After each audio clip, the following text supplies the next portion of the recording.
Welcome to our channel. Today we how to build passive income with Vanguard detailed guide step by step clearly. To build passive income with Vanguard, you first need to create an account.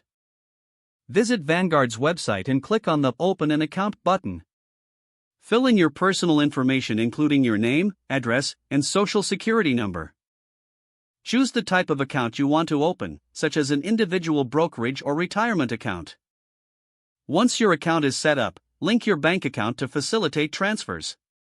Fund your account by transferring money from your bank.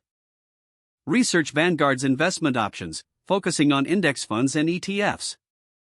Index funds typically have lower fees and track market performance. Review Vanguard's offerings in terms of expense ratios and past performance.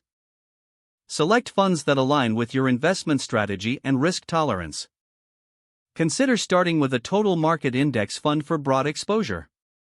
If you're interested in dividends, look for funds that regularly distribute income.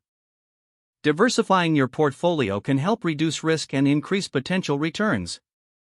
Allocate funds across different asset classes, such as stocks and bonds.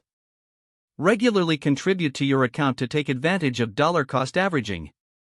Set up automatic contributions to make investing a routine. Keep an eye on your investment's performance over time. Rebalance your portfolio periodically to maintain your desired asset allocation. Stay informed about market trends and Vanguard's fund updates. Understand the tax implications of your investments, especially with dividends and capital gains.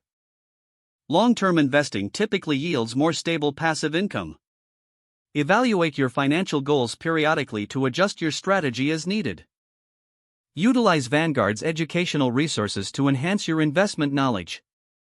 Once set up, enjoy watching your passive income grow over time. If the page does not load, refresh the browser or try again in a private or incognito window.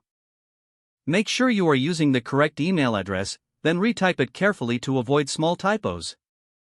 If your password is not accepted, use the reset option and create a new strong password you can remember.